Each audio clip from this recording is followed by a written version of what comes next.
Important पुढचा polymer जो आहे तो आहे डेक्रॉन. डेक्रॉनलाच आपण काय म्हणतो तर टेरिलिन म्हणणार आहे. बघा या ठिकाणी यानंतर पुढचा जो इम्पॉर्टंट पॉलिमर आहे तो आहे डेक्रॉन, म्हणजेच त्याला आपण म्हणतो टेरिलिन. मग डेक्रॉन हा पॉलिमर तयार करण्यासाठी कोणता मोनोमर किंवा कोणकोणते मोनोमर्स युनिट यूज केले जातात तर इथे पाहू शकता इथिलीन ग्लायकॉल हा पहिला मोनोमर युनिट यूज केला जातो. सॉरी, इथिलीन ग्लायकॉल हा मोनोमर युनिट यूज केला जातो. त्याचबरोबर टरथॅलिक ॲसिड असे दोन मोनोमर युनिट यूज केले जातात डेक्रॉन हा पॉलिमर तयार करण्यासाठी.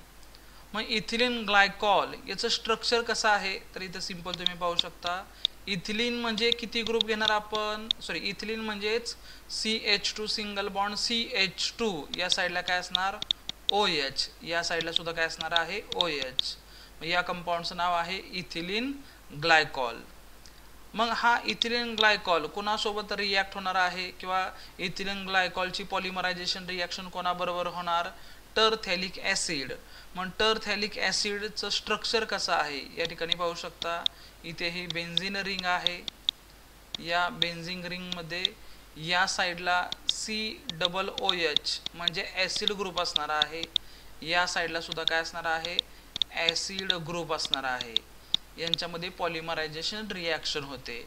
एकदम सिंपल रिॲक्शन आहे. मग यांच्यामध्ये पॉलिमरायझेशन रिॲक्शन कशी होणार आहे तर या ठिकाणी OH ग्रुप आहे, या ठिकाणी ॲसिड ग्रुप आहे.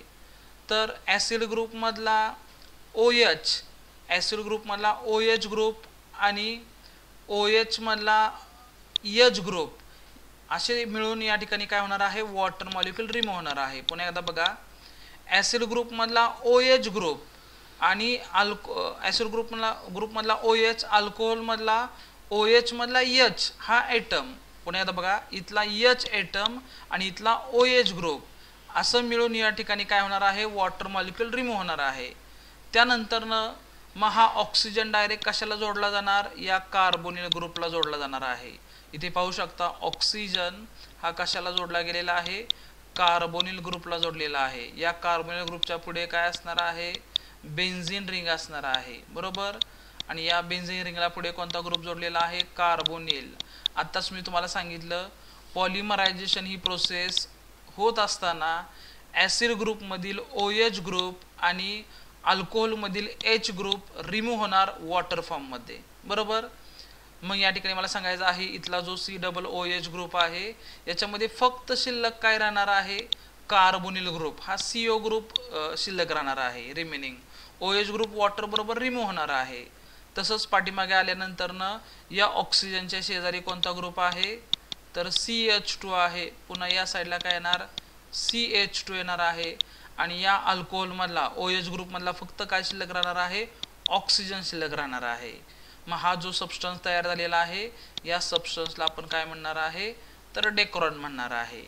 याच्यामध्ये महत्त्वाचा अजून एक पार्ट कोणता आहे की इथिलीन ग्लायकॉलचे किती मॉलिक्यूल आपण घेणार N नंबर ऑफ मॉलिक्यूल घेणार. मग N number of ethylene glycol हा टरथॅलिक ॲसिड बरोबर रिॲक्ट होणार. मग टरथॅलिक ॲसिडचे सुद्धा N नंबर ऑफ मॉलिक्यूल घेणार. या दोघांचे N नंबर ऑफ मॉलिक्यूल घेतल्यामुळे या ठिकाणी जो डेक्रॉन प्रोडक्ट तयार होणार आहे याचे सुद्धा इथं आपण ब्रॅकेटच्या बाहेर किती लिहिणार आहे N नंबर ऑफ मॉलिक्यूल लिहिणार आहोत, ठीक आहे. मग हा जो सबस्टन्स तयार झालेला आहे याला आपण डेक्रॉन म्हणणार, म्हणजेच काय म्हणणार आहे टेरिलिन म्हणणार आहे. रेफरन्सला तुम्ही या ठिकाणी रिॲक्शन पाहू शकता. फक्त याच्यावरती तुम्हाला कोणते क्वेश्चन विचारले जाऊ शकतात तर सगळ्यात महत्त्वाचा क्वेश्चन तुम्हाला MST CET एक्झाममध्ये विचारला जाऊ शकतो की डेक्रॉन हा मॉलिक्यूल कोपॉलिमर आहे की होमोपॉलिमर आहे. तर डेक्रॉन हा जो मॉलिक्यूल आहे तो कोपॉलिमर आहे. मग कोपॉलिमर का म्हटलं आपण तर इथिलीन ग्लायकॉल हा जो मोनोमर युनिट आहे आणि टरथॅलिक ॲसिड हे दोन्ही मोनोमर युनिट कसे आहेत डिफरंट आहेत. मग दोन डिफरंट मोनोमर युनिटमध्ये ज्यावेळेस पॉलिमरायझेशन प्रोसेस होते त्यावेळेस त्या रिॲक्शनला त्या पॉलिमरायझेशन रिॲक्शनला आपण कोपॉलिमरायझेशन रिॲक्शन सुद्धा म्हणतो. जर हे दोन्ही युनिट सेम असते तर आपण त्याला होमोपॉलिमरायझेशन म्हटलं असतं, पण हे दोन्ही मोनोमर युनिट कसे आहेत, डिफरंट आहेत, म्हणून त्याला आपण काय म्हणणार आहे, कोपॉलिमरायझेशन रिॲक्शन म्हणणार आहे. समजला का हा पार्ट? ठीक आहे.